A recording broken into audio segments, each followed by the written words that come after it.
ನಮಸ್ಕಾರ. ಇದು 6.5 ಎಕರೆ ಜಾಗ. 6.5 ಎಕರೆ ಜಾಗ ಫಸ್ಟ್ ಕ್ಲಾಸ್ ಆಗಿದೆ. ಜಾಗ ಮಾತ್ರ ಎಲ್ಲ ಫೆನ್ಸಿಂಗ್ ಎಲ್ಲ ಆಗಿದೆ. ರೋಡು ಚೆನ್ನಾಗಿದೆ, ಒಳ್ಳೆ ಫಸ್ಟ್ ಕ್ಲಾಸ್ ಆಗಿದೆ. 6.5 ಎಕರೆ ಇರೋದು ಜಾಗ, ಒಳ್ಳೆ ಮ್ಯಾಪ್ ರೋಡು ಫೈನ್ ಆಗಿದೆ. ಊಟಿ ಹೈವೇಯಿಂದ 2 ಕಿಲೋಮೀಟ್ರ್ ಜಾಗಕ್ಕೆ, ಊಟಿ ಹೈವೇಯಿಂದ 2 ಕಿಲೋಮೀಟ್ರ್ ಜಾಗಕ್ಕೆ ಜಾಗ ಮಾತ್ರ ಬೊಂಬಾಟಾಗಿದೆ. ಫಸ್ಟ್ ಕ್ಲಾಸ್ ಆಗಿದೆ ಜಾಗ ಮಾತ್ರ. ನೋಡಿ ರೋಡೆಲ್ಲ ಹಿಂಗೆ ಇದೆ, ಅಂದರೆ ಸ್ವಲ್ಪ ಇದು ಊರೊಳಗಡೆ ಬರಬೇಕು. ರೋಡೆಲ್ಲ ಹಿಂಗೆ ಇದೆ, ಊರೊಳಗಡೆ ಬರಬೇಕು. ಚೆನ್ನಾಗಿದೆ, ಜಾಗನೂ ಚೆನ್ನಾಗಿದೆ. ಇವರು ಎಕರೆಗೆ 28 ಲಕ್ಷ ಹೇಳ್ತಾರೆ. ಒಂಚೂರು ನೆಗೆಸಬಲ್ ಆಗುತ್ತೆ ಕೂತ್ಕೊಂಡ್ರೆ. ಎಕರೆಗೆ 28 ಹೇಳ್ತಾರೆ, ಒಂಚೂರು ನೆಗೆಸಬಲ್ ಆಗುತ್ತೆ. ಡಾಕ್ಯುಮೆಂಟ್ಸ್ ಎಲ್ಲ ಲೀಗಲ್ ಚೆನ್ನಾಗಿದೆ, ಒಳ್ಳೆ ಫಸ್ಟ್ ಕ್ಲಾಸ್ ಆಗಿದೆ. ಡಾಕ್ಯುಮೆಂಟ್ಸು ಲೀಗಲ್ ಚೆನ್ನಾಗಿದೆ, ಬೊಂಬಾಟಾಗಿದೆ. ಜಾಗನೂ ಚೆನ್ನಾಗಿದೆ, ಒಳ್ಳೆ ಫಸ್ಟ್ ಕ್ಲಾಸ್ ಆಗಿದೆ. ಆಮೇಲೆ ಊಟಿ NH ಇಂದ ತುಂಬ ಹತ್ತಿರ ಜಾಗ. ಇದು ಫಸ್ಟ್ ಕ್ಲಾಸ್ ಆಗಿದೆ ಜಾಗ ಮಾತ್ರ. ಊಟಿ NH ಇಂದ ಬರೀ 2-2.5 ಕಿಲೋಮೀಟ್ರ್ ಅಷ್ಟೇ ಜಾಗ.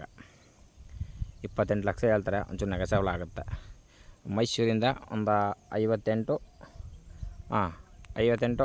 ಕಿಲೋಮೀಟ್ರ್ ಆಗುತ್ತೆ ಅಷ್ಟೇ. ಇದು ಮೈಸೂರಿಂದ ಚೆನ್ನಾಗಿದೆ, ತುಂಬ ಚೆನ್ನಾಗಿದೆ ಜಾಗ. ನೋಡಿ ಸರ್, ಇಷ್ಟ ಆದರೆ ಕಾಲ್ ಮಾಡಿ, ಲೈಕ್ ಮಾಡಿ, ಶೇರ್ ಮಾಡಿ.